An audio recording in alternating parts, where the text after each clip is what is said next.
कुलाधिपति महोदया, आप समझ लीजिए कि माननीय कुलाधिपति महोदय ने नेक्स्ट से पहले कितनी बार हम लोगों को बताया, और एक शब्द उन्होंने कहा जो मैं आप सबको कहना चाहती हूं कि मैं आप लोगों की ताकत को पहचानती हूं, इसलिए चाहे आप कितनी भी बार आपको मेरे पास आना पड़ेगा, यहाँ राजभवन में अपना प्रेजेंटेशन आना पड़ेगा, देना पड़ेगा, मैं आप लोगों को छोड़ूंगी नहीं जब तक आप लोगों को अपने अंदर की ताकत का एहसास नहीं हो जाएगा और आप सब मिलकर के उस स्तर तक नहीं पहुंच जाओगे जो वास्तव में आप हो। तो ये NAC A+, ये आप सब वास्तव में हो, आप कर सकते हो। इसको किसी बाहर से आए हुए व्यक्ति ने नहीं किया, बस यही एक संकल्प और यही एक शक्ति आज हम लोगों को इस उल्लासित रूप में इस कार्यक्रम को आयोजित करने के लिए पीछे का एक माध्यम बनी, या एक हमारा मन में ये इच्छा पैदा हो सकी कि हम सब एक साथ बैठकर उल्लासित हो सके। मैं एक बात और कहना चाहूंगी कि हमारे जितने भी परिवार हैं, कर्मचारी साथी, हमारे शिक्षक साथी, उनके परिवारों का भी विश्वविद्यालय से जुड़ा होना बहुत आवश्यक है। आपका परिवार, क्योंकि तनख्वाह यहीं से मिलती है, तो यहाँ के संस्कार, जहाँ से कमाया हुआ पैसा आपके परिवारों में भी जाता है, और परिवार के संस्कार भी इस संस्कार से जुड़ जाते हैं। मुझे बहुत गर्व है कि हमारे परिवारों के बच्चे एक से एक ऊंची जगह पर पहुंच रहे हैं और इतने अच्छे मार्क्स को लेकर आए हैं, और फ्यूचर में भी एक मन में इच्छा हुई कि क्यों ना हम अपने किसी ओकेजन पर अपने बच्चों को भी सम्मानित करें, और अगर उन्होंने एक अच्छा मुकाम हासिल किया है तो हमको गर्व होना चाहिए। उस गर्व को न केवल उनके माता पिता बल्कि हम सबको उसमें शामिल होना चाहिए। पिछले एक वर्ष में नवंबर में हम लोगों का NAC का रिजल्ट आया था, लेकिन उसके बाद में जो विश्वविद्यालय में उत्साह का माहौल हुआ, आपको डायरेक्टर IPSC ने कुछ आंकड़े आपको बताए, पर मैं आपको बताना चाहूंगी कि योजनाएं लगातार आगे बढ़ रही हैं।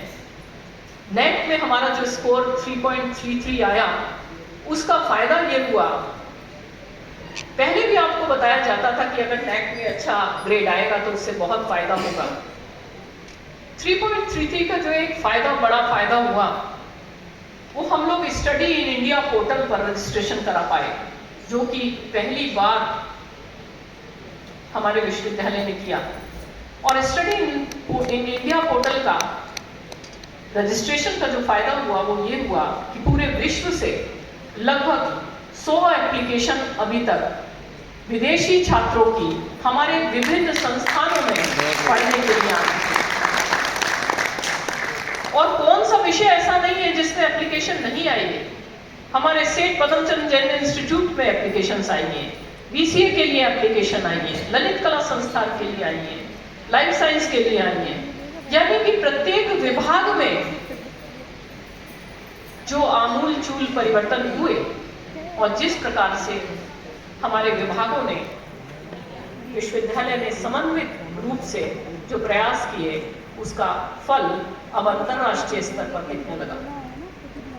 मैं आप लोगों को बताना चाहूंगी कि विश्वविद्यालय का कोई भी विभाग, चाहे शोध विभाग हो, चाहे परीक्षा विभाग हो, एफिलिएशन विभाग हो, हम और हमारे विभाग अकादमिक विभाग हैं, उन सभी में अभी भी बहुत कुछ करने की और दूसरे विश्वविद्यालयों से सीख कर आगे बढ़ने की, आजकल न्यू टेक्नोलॉजीज को, इनोवेशंस को अपने अंदर लेते हुए आगे बढ़ने की बहुत बहुत संभावनाएं हैं।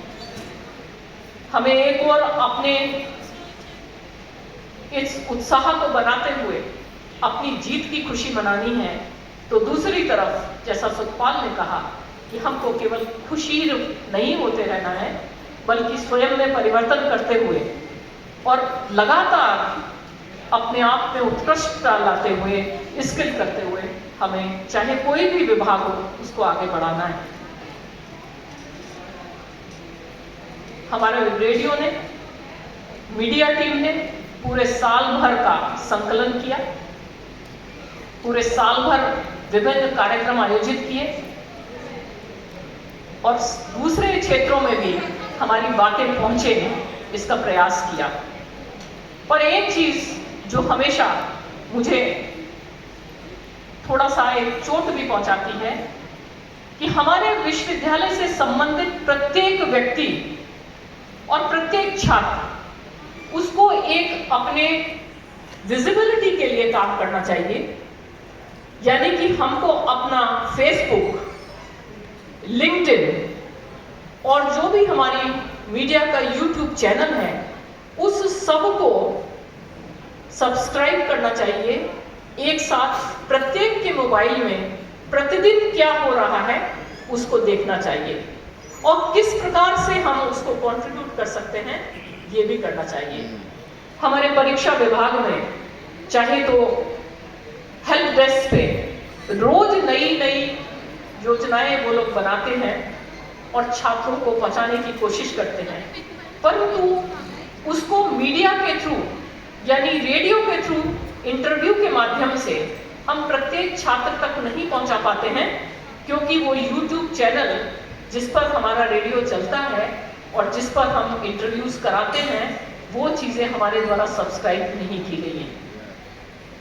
देखिए, जब तक हम अपने बारे में नहीं बोलेंगे तब तो कोई दूसरा हमारे बारे में नहीं बोलेगा। अभी हम घर में बैठे हुए हैं, परिवार में बैठे हुए हैं, तो मैं कहना चाहूंगी कि वाइस चांसलर्स आते जाते रहते हैं। 3 वर्ष का समय होता है।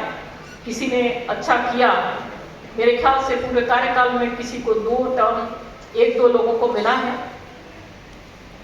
3 वर्ष मेरे भी सितंबर में खत्म होते हैं। वाइस चांसलर कोई भी आ सकता है, लेकिन किसी भी वाइस चांसलर से क्या करवाना है ये परिवार को सोचना होगा। ऐसा नहीं है कि वाइस चांसलर ही जैसा सोचे वैसा परिवर्तन हो। अगर हम अपने लक्ष्यों को निर्धारित कर रखें और पूर्ण रूप से सजग हों और ये तय करें कि हमको आगे आने वाले वर्षों में क्या लक्ष्य रखना है, हमारे स्टूडेंट का किस प्रकार से नए कोर्सेज को लेते हुए नंबर इंक्रीज हो सकता है, किस प्रकार से हमारे इंफ्रास्ट्रक्चर की ग्रोथ हो सकती है, कैसे हमारे वेलफेयर स्कीम्स आगे बढ़ सकती हैं, किस प्रकार से हमको फाइनेंशियल हमारी जो गेन है वो ज़्यादा हो सकता है, हमको किस प्रकार से अपने पूरे परिसर में एक हैप्पीनेस इंडेक्स को आगे बढ़ाना है, उसके लिए हम सब सोचेंगे, आप सब मिलकर सोचेंगे। हम सब यहाँ छात्रों के लिए हैं और ये बात आप मानिए कि हम अगर अपने कर्म को यानी छात्रों के प्रति अपने कर्तव्य को पूर्ण निष्ठा से और सहृदय पूरी ईमानदारी से करते हैं तो कोई भी हमें पीछे नहीं कर सकता। हमारा NAC A+ का कारण हमारे छात्रों का सहयोग और छात्रों के लिए हमारे द्वारा किया गया कार्य है। शोध कार्य के लिए अंतर्राष्ट्रीय स्तर पर हम किस प्रकार से अपने MOUs कर सकते हैं, मैं विशेष कहना चाहूंगी KMI इंस्टीट्यूट का और वहाँ के विदेशी भाषा विभाग का। आप लोगों में से शायद कुछ लोग ही उपस्थित थे जब रशियन छात्रों ने कृष्ण और राधा की वो लीला दिखाई और कृष्ण और राधा का नृत्य हमारे छात्रों के साथ मिलकर किया, तो बहुत गर्व महसूस हुआ कि हमारे यहाँ आए हुए विदेशी छात्र किस प्रकार से विदेश में हमारी संस्कृति को लेकर जा रहे हैं। आपको जानकर हर्ष होगा कि हमारे 6 छात्र, जिसमें विभिन्न विभागों के छात्र हैं, उन्होंने रशिया जाकर के, विश्वविद्यालय ने उनको स्पॉन्सर किया और रशिया जाकर के उन्होंने वहाँ पर अपना पढ़ाई की, लैंग्वेज की पढ़ाई की और उसके बाद में उन्होंने रशिया में ही रहने का और वहीं पर जॉब करने का अब डिसाइड किया है और वो आगे के कोर्सेज के लिए रशिया जा रहे हैं। इसी प्रकार से अभी हम लोगों ने हाल ही में IIT में एक एमओयू किया था फिलीपींस के साथ। कम से कम 10-12 टीचर्स की फिलीपींस यूनिवर्सिटी से टीम आई थी और हमारे भी सभी कई सारे शिक्षक वहाँ उपस्थित थे। हमने अंतर्राष्ट्रीय सेल जो यहाँ गठित की है उनके माध्यम से हम लोगों ने कई एमओयू किए हैं, जहाँ छात्रों के साथ छात्रों के एक्सचेंज की संभावनाएं हैं और साथ ही साथ हमारे शिक्षकों के समन्वय की, उनके कोऑर्डिनेशन की, कोलैबोरेशन की, एक साथ रिसर्च करने की, एक साथ पीएचडी स्टूडेंट लेने की सभी संभावनाओं को हमने खोल दिया है। तो आज की स्थिति में आप ये समझ लीजिए कि हम लोग उस तैयार स्थिति में जिसको ठोक बजा करके तैयार किया गया है उस प्लेटफॉर्म पर खड़े हुए हैं, केवल उड़ान भरना बाकी है। तो अगर हम सब एक ट्रस्ट के साथ में आगे बढ़ेंगे तो वास्तव में A++ या A+++ के लिए भी सोचना पड़ेगा। हमारा लक्ष्य, हमारी NIRF की टीम, आज मनु जी दिखाई नहीं दे रहे हैं यहाँ क्योंकि वो अभी भी आप लोगों की फीस के लिए लगे हुए हैं कि किसी तरीके से ओपन हो जाए समर्थ पर। NIRF रैंकिंग के लिए हमने पिछले वर्ष से बेहतर प्रदर्शन किया है और हमें उम्मीद है कि जो रैंक हम लोग पिछली बार नहीं ला पाए थे इस बार ला पाएंगे। QS वर्ल्ड रैंकिंग के लिए भी हम लोगों को प्रयास करना चाहिए। हमें अपने ऊपर, अपनी हिम्मत पर, अपनी शक्ति पर, अपने ज्ञान पर, अपने समन्वय पर विश्वास करना चाहिए। हम कभी भी ऐसा ना सोचें कि अरे क्या हो जाएगा, हम क्या कर लेंगे, इससे हो जाएगा तो क्या हो जाएगा। लेकिन वास्तविकता ये है कि जब हो जाता है उसका उल्लास, उसका उत्साह और उसके फायदे उसके बाद ही पता चलते हैं। ठीक वैसे ही कि जैसे जब पढ़ाई में एक तो बच्चा सोचता है कि ठीक है हम नकल करके पास हो जाएंगे, दूसरा बच्चा सोचता है कि ठीक है हम पर्ची नहीं बनाई तो भी बगल वाले के में से झांक के पास हो जाएंगे, तीसरा बच्चा सोचता है कि नहीं चलो 50% तो पढ़ लिया हम पास हो जाएंगे, और एक बच्चा सोचता है कि हमको पूरा याद होना चाहिए, रिवाइज होना चाहिए और हम फर्स्ट आएंगे। तो हमें अपने आप को उसी तरीके से परिवर्तित करना होगा। मेरे शिक्षक साथी जिन्होंने आज का कार्यक्रम आयोजित किया, बहुत ही सुंदर कार्यक्रम आप लोगों ने आयोजित किया BSW साहब के निर्देशन में। प्रत्येक शिक्षक में क्षमता है, आप लोग पीछे न मत रहिए या संकोच मत कीजिए, अपनी अपनी प्रतिभाओं को अपने छात्रों के माध्यम से प्रदर्शित कीजिए, आप आगे आइए। हमारे ललित कला संस्थान के बच्चों ने जिस प्रकार से संगीत विभाग में आज कार्यक्रम किया, दिए कई कार्यक्रम, और विभिन्न विभागों के छात्रों ने, मैं एक बात बताना चाहूँगी कि जब NAAC का कल्चरल प्रोग्राम हुआ था तो उनके जो अध्यक्ष थे, चेयरपर्सन थे, वो मेरे साथ बैठे हुए थे। उन्होंने मुझसे कहा कि क्या ये मैडम प्रोफेशनल लोग हैं या ये विश्वविद्यालय के ही छात्र हैं। आप सोचिए, हमारे छात्रों का प्रदर्शन उस परफेक्शन पे था कि उनको ये शक होने लगा कि ये तो प्रोफेशनल आर्टिस्ट हैं या ये प्रोफेशनल डांसर्स हैं। आज बच्चों ने जिस प्रकार से प्रदर्शन किया, BCA के छात्रों ने, लाइफ साइंस के छात्रों ने और विभिन्न विभागों के छात्रों ने जो प्रदर्शन किया, मैं उन सभी को बहुत बहुत बधाई देती हूँ। बच्चों में एक बात कहना चाहूँगी कि ये विश्वविद्यालय आपका है।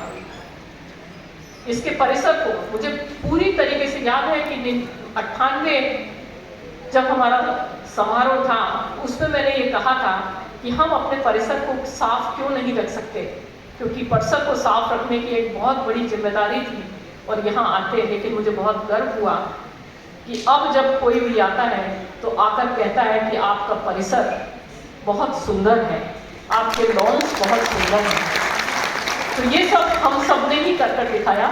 मैं अपने सभी हितधारक, जितने भी हमारे यहाँ एजेंसीज काम कर रही हैं, जो भी अपना प्रयास कर रही हैं, चाहे वो सफाई वाली हो, परीक्षा से संबंधित हो, किसी दूसरे विभाग की हो, हमारे जितने अपने सभी कर्मचारी हैं, सभी को इस बात के लिए बहुत बहुत धन्यवाद देती हूँ कि उन लोगों ने इस परिसर को उस सुंदर रूप में लिया।